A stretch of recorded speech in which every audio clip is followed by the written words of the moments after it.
Om Vim Dim Kalam Baramahametradim Yashavadakatahim Shivam.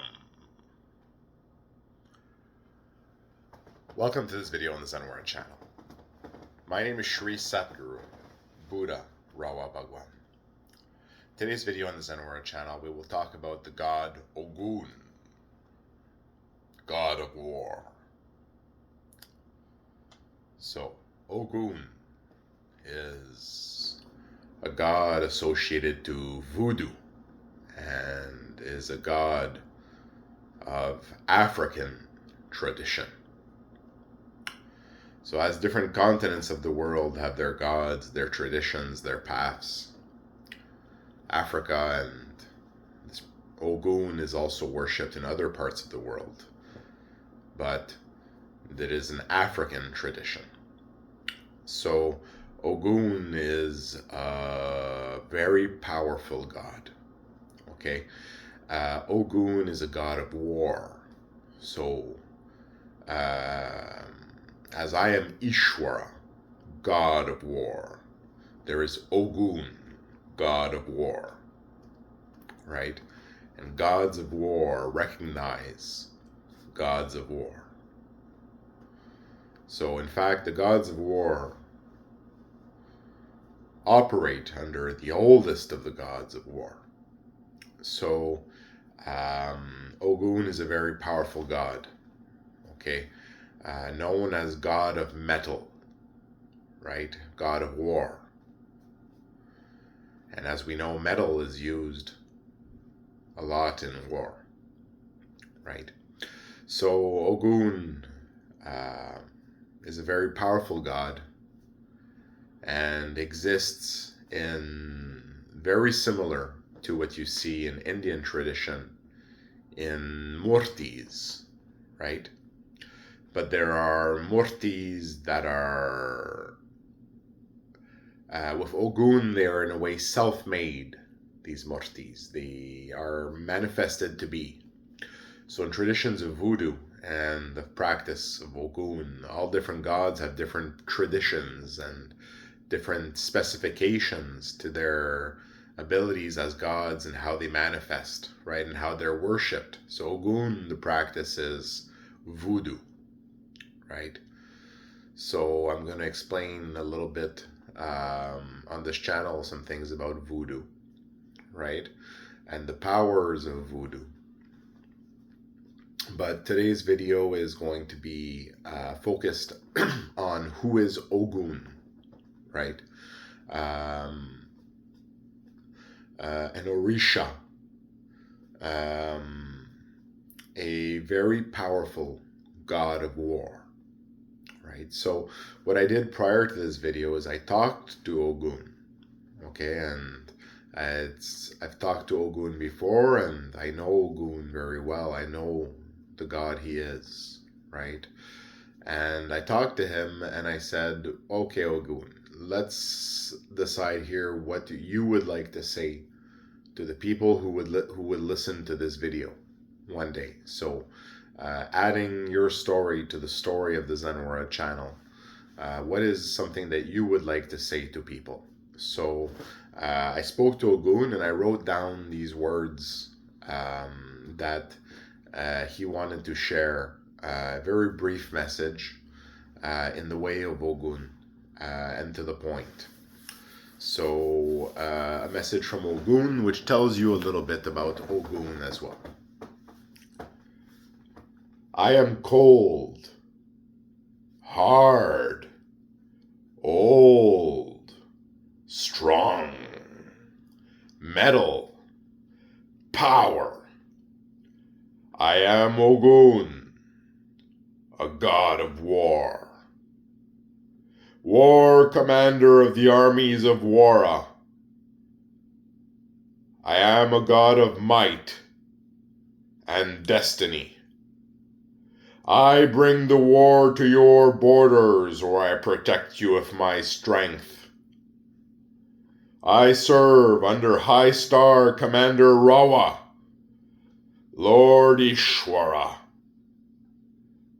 Gods of war recognize gods of war. Lord Commander, I serve at your command. And he signed in a way, Ogun, old god of war, who serves under the oldest. So a very nice message from Ogun, god of war. So on everyone's behalf, I thank Ogun for this message he shares with everyone through me in this way on the Zenwara channel. So Ogun is a god of war, cold, hard, metal, and he takes form.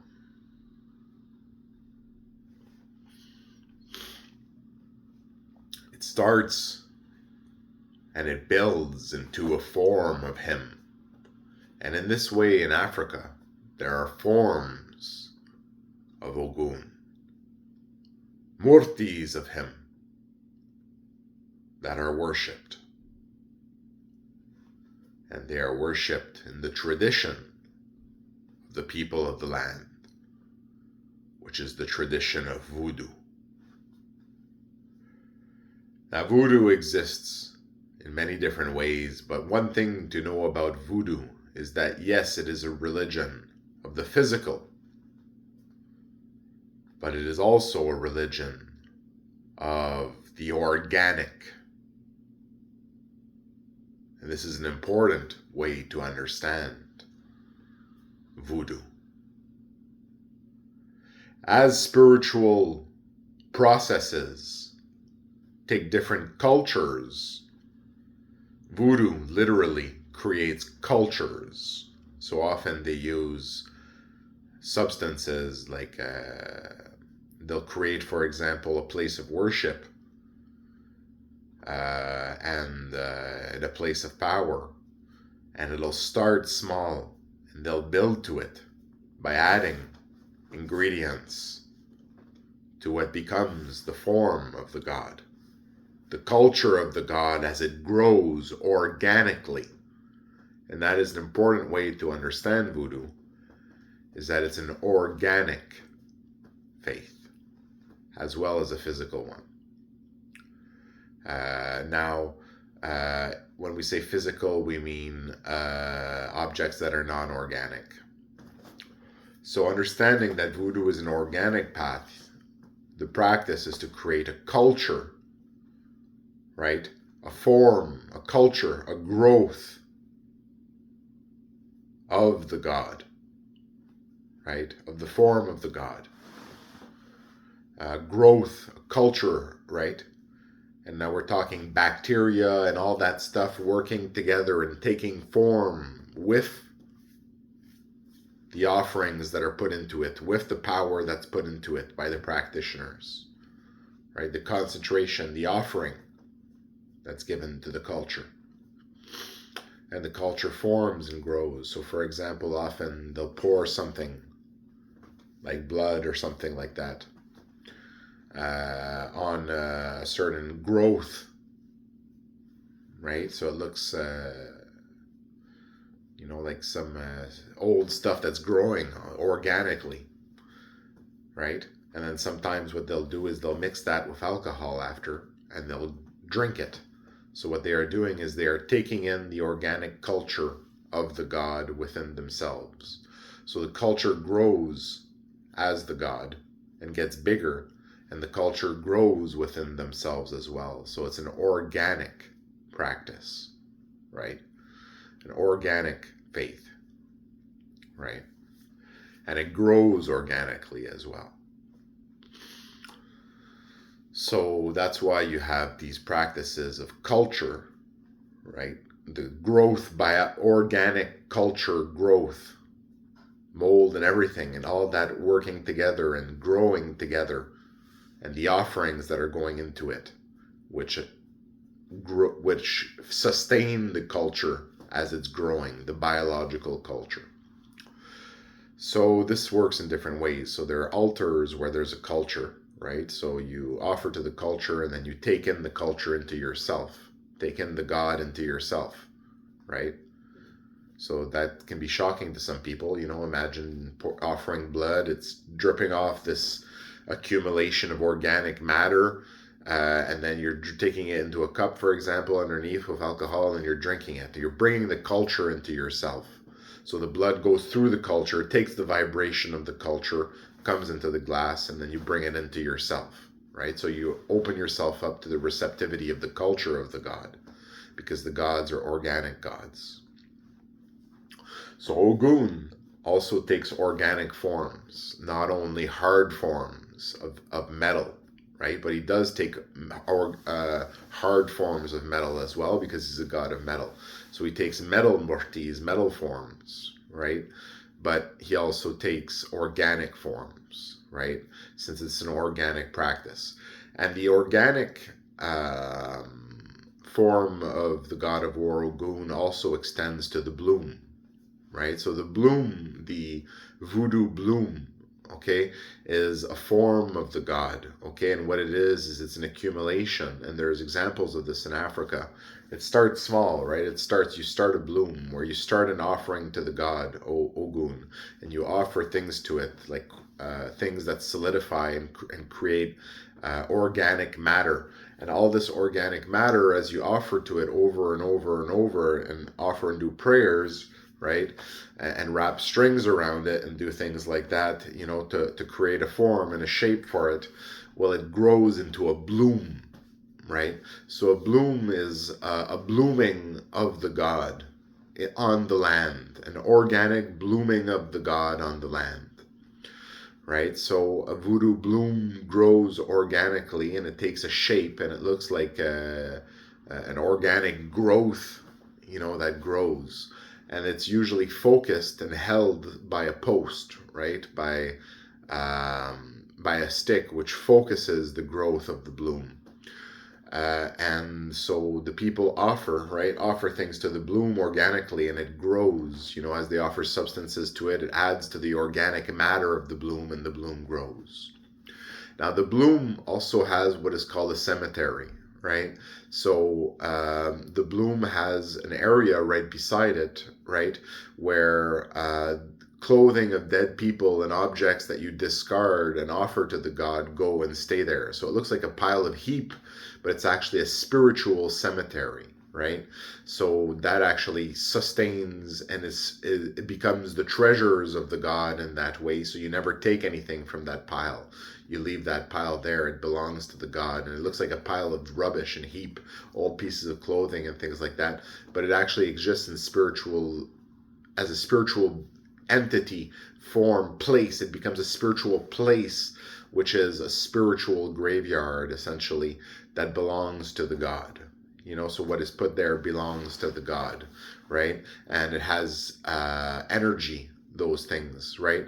So that energy goes to feed the god and feed the power of the bloom, right? To feed the god, and becomes a spiritual graveyard or a spiritual treasure place for the god as well, in a way, because it's a form of offering that energy into the caretaking of the god, and he basically sustains himself and all that off of that, and you never take anything from that pile.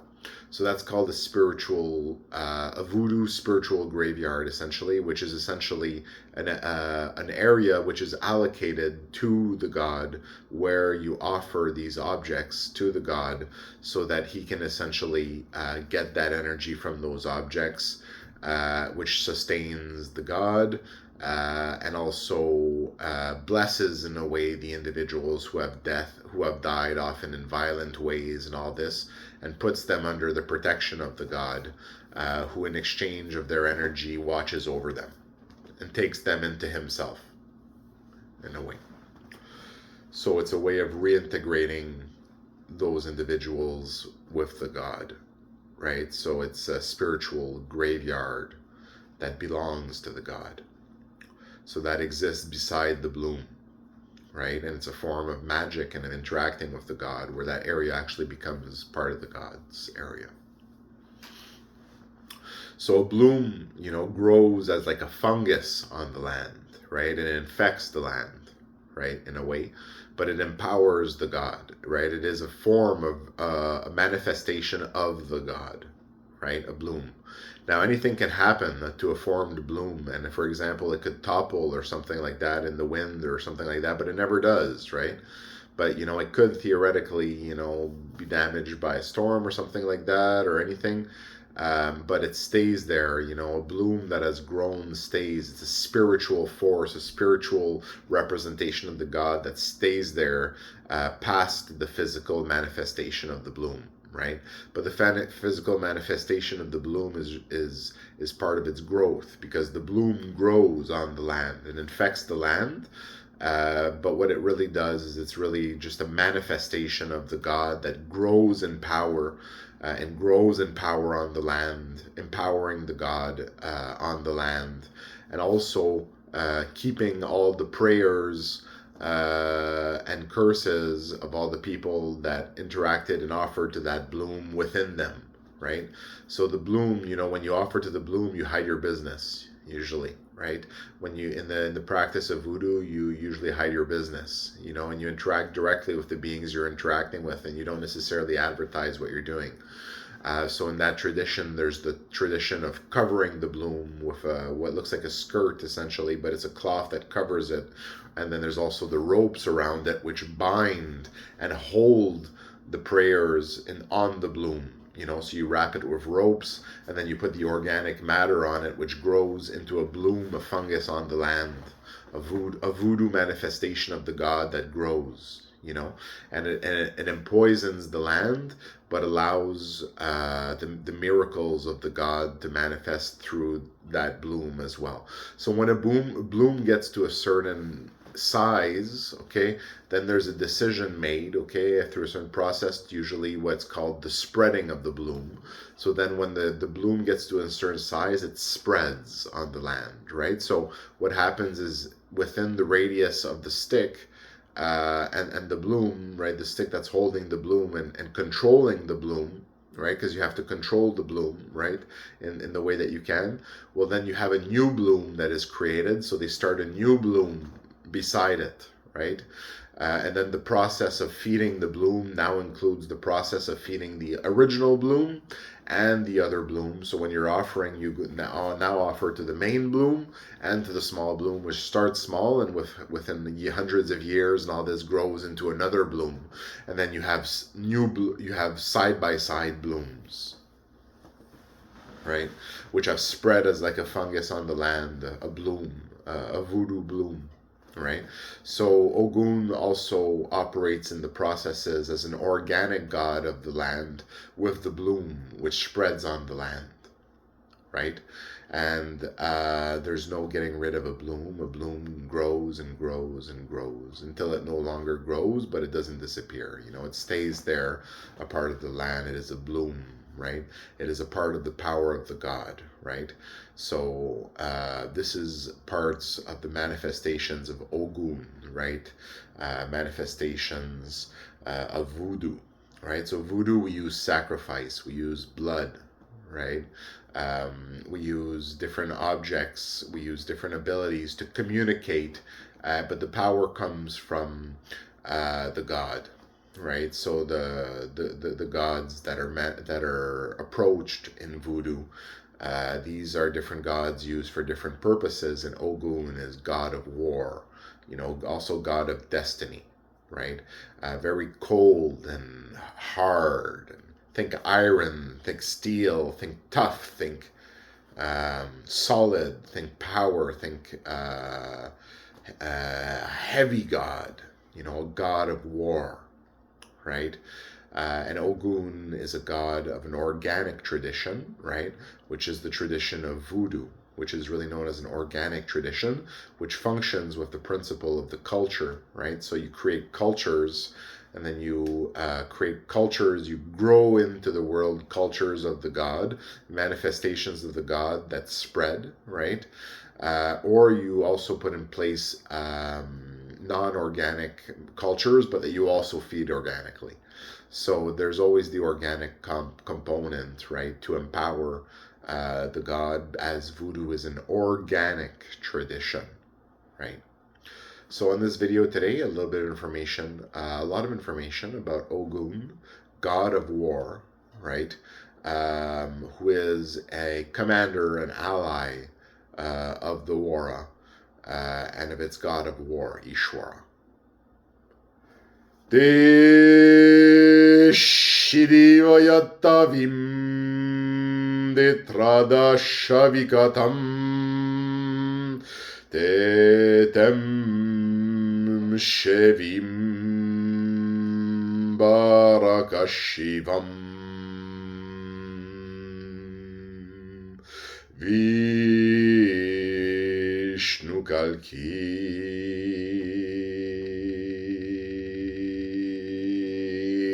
Shiva.